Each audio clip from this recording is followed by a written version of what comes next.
So when it comes to camping and backpacking, a tent is usually one of the most expensive bits of gear that you have to buy. And there's loads of different options out there. And sometimes it can be very difficult to decide which one to go for. Especially if you haven't done a lot of camping and backpacking. It's a big investment and you don't want to be wasting your money on something that's not suitable. It's definitely the question that I get asked the most: which tent should I buy? So I thought it might be useful to some people if I went through my process of all the things that I consider when buying a tent. So the first question you need to be asking yourself, with any bit of gear really, is what you're going to be using it for. How else are you going to know if it's up to the task? You might have heard the old saying that there isn't such thing as a perfect tent, but if you've only got the money to buy one tent, it needs to tick a lot of boxes for you. Which means that you might need to make the tent work for you in a variety of different situations. Some tents are designed to be really lightweight, which makes them great for carrying over longer distances, while other tents are made to be really robust, but they might be a little bit heavier. So if you're the sort of person that is camping regularly in winter in harsh conditions, the lightweight option might not be the best option. So this particular tent is a single hoop tent, and to create the structure, you've got to peg out all of these other sides of the tent. If you didn't peg those out, the tent would just fall over. But only having the one pole makes this really lightweight. Pretty simple to pitch. However, once it's in situ, if you want to move it anywhere, you've got to unpeg everything and reposition it, and it can be a little bit of a faff. Whereas this tent, which I'll set up next, is a freestanding tent. Typically freestanding tents have a lot more poles to them, which also makes them heavier. A little bit bulkier as well, so you need that bit more room inside your backpack. Most freestanding tents are also pretty easy to pitch. This one's a bit of a hybrid though. It's got a hoop that goes through it as well. A bit like the single hoop tent over there. And then the second pole, you just clip on.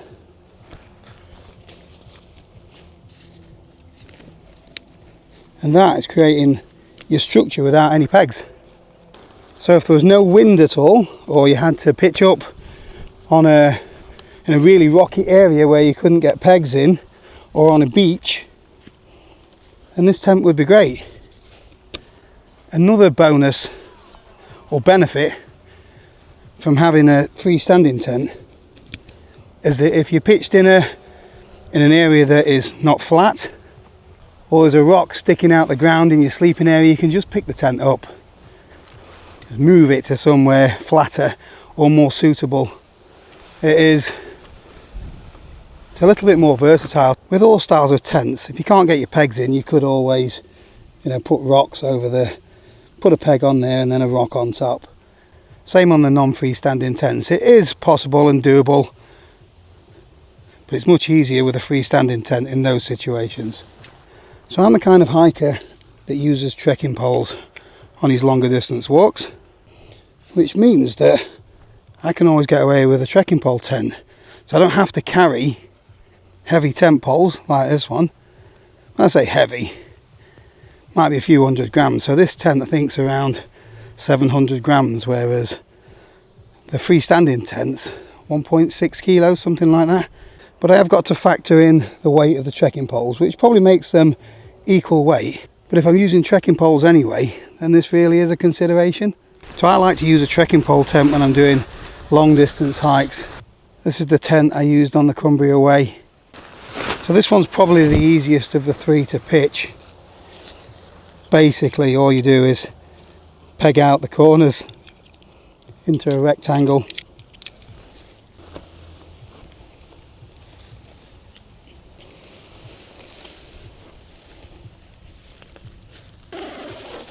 And just pop the poles in.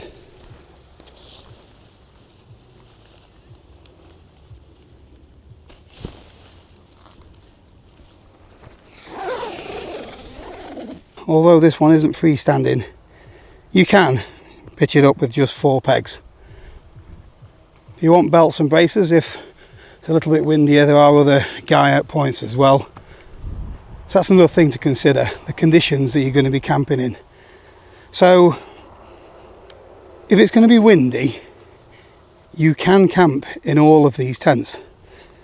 This one is the strongest. It's got the strongest structure. It's got 2 poles that cross over. Its profile is really good for windy conditions, and it also materials, that is another thing to consider. I'll go into that in a minute.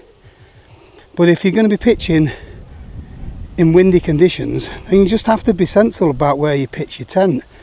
You know, get some shelter behind some trees or behind some bushes or rocks. You know, don't be using tents that are a little bit more fragile in exposed summit areas. So the 2 outer tents are 3-season tents, which means that they're more designed for spring to autumn conditions. They're not really designed for pitching up in winter and snow and things like that, whereas the one in the middle here, this is a 4-season tent, so it is more designed for harsher conditions. However, it has its other downfalls. 3-season tents tend to have better ventilation, so much more comfortable to be in warmer conditions. So look how much mesh there is in the inner there.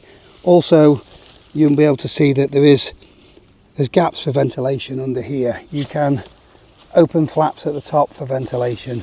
It's all about airflow, keeping you nice and cool, because it's warmer in those conditions. Whereas this tent, it's got more of a solid inner. So all of this here is designed to keep more heat in the tent. There's a little bit of mesh up there as well, but that can be zipped up so it's solid all the way. This is great when it's freezing cold outside, but in the middle of summer you might be a bit stuffy in there, so you end up opening the fly sheet and dropping this down, even sleeping with the door open sometimes.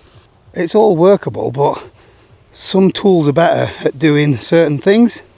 We've all used a butter knife as a screwdriver, but a screwdriver is better for putting screws in.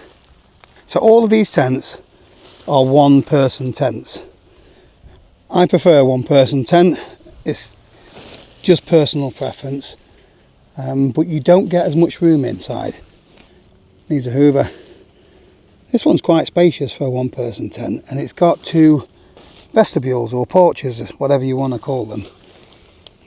But a lot of people use the golden rule that a 2-person tent is a 1-person tent, a 3-person tent is a 2-person tent. Me personally, I just look for a 1-person tent most of the time, which has got the features that I want.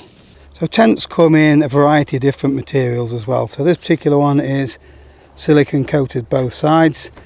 Usually silicone coated tents have got a strong tear resistance, but it's difficult to tape the seams sometimes. So this one, silicone coated on the outside, but that is, I think it's polyurethane on the inside, which means that these can be taped, but the tape won't stick to silicone. So on some silicone coated tents you need to seam seal them. This one I've seam sealed along here using a seam sealant. Pretty easy to do, I've done a video on it. A lot of the higher end tents like Hillebergs, they're all silicone coated both sides, and they've got really strong tear resistance. So you usually tend to find that the tougher, more robust fly sheets and poles, they're a little bit heavier, so that is the compromise that you're going to have to make. Lighter weight materials are easier on your back, but they're not going to stand up to as harsh a condition. This tent I think is made of Sil Poly, which is a different material again. This doesn't tend to stretch as much as Sil Nylon, but it doesn't absorb as much water either, so if it chucks it down with rain, silicone coated tents can absorb a bit of water, so you're packing them away wet. So that's another thing that I consider when choosing a tent. If I'm going to be using it over multiple days, I want to be able to separate the inner from the outer, just in case it's raining. So Terra Nova has got lots of clip end points for the inner.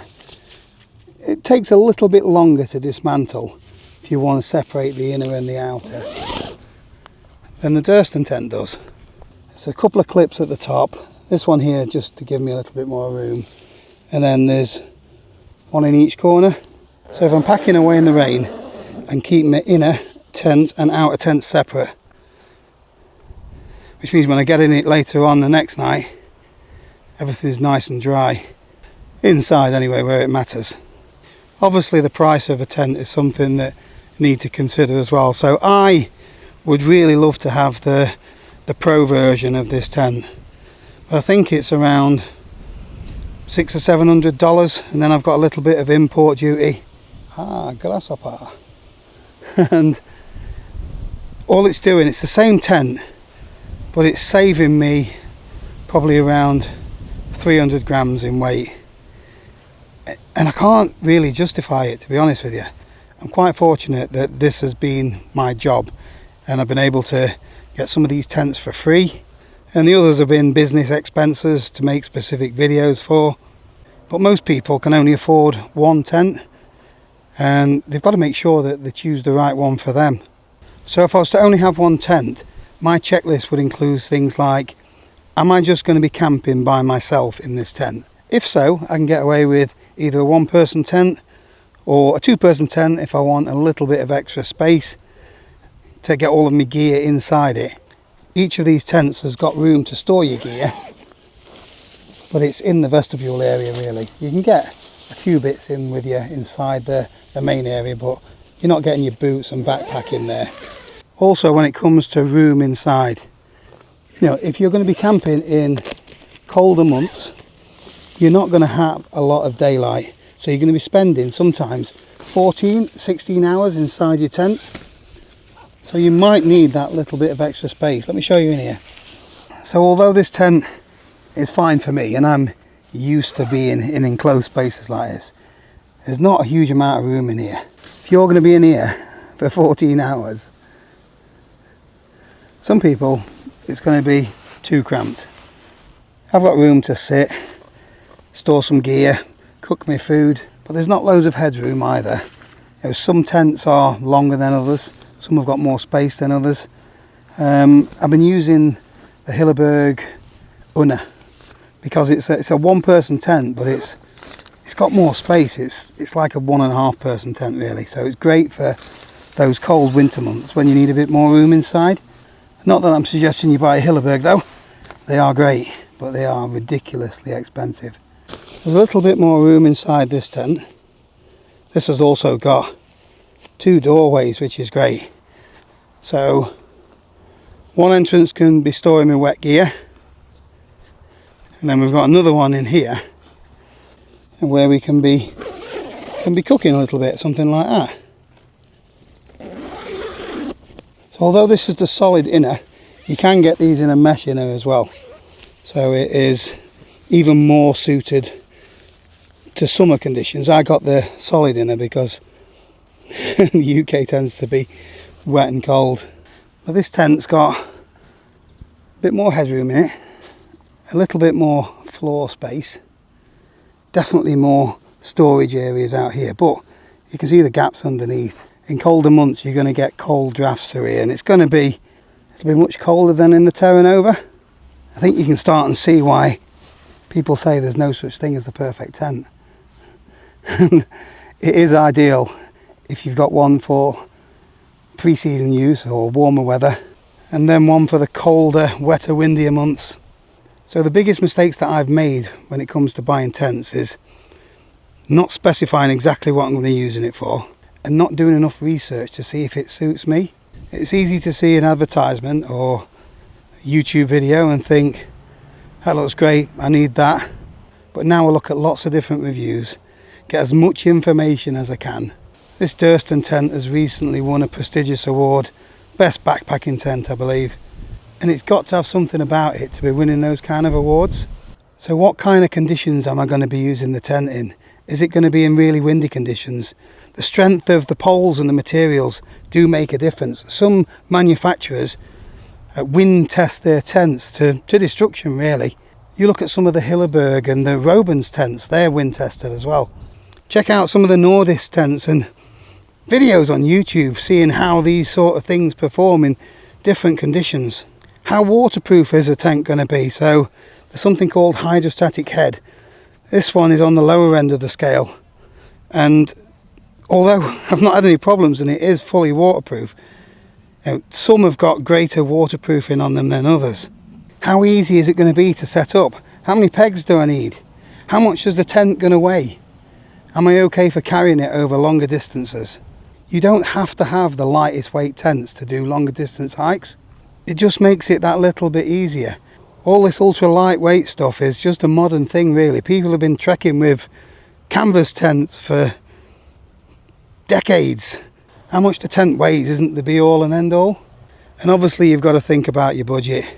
Some tents are just ridiculously expensive, but you've got to work out if that's value for money or not. So if you spend £1,000 on a tent and you use it 100 times, then it works out at £10 a night, which is, it's not that expensive after all, is it really? Whereas if you spend £200 on a tent and use it twice, you're at £100 a night. And for that kind of money, you can be in a Premier Inn. So try not to overthink it too much though.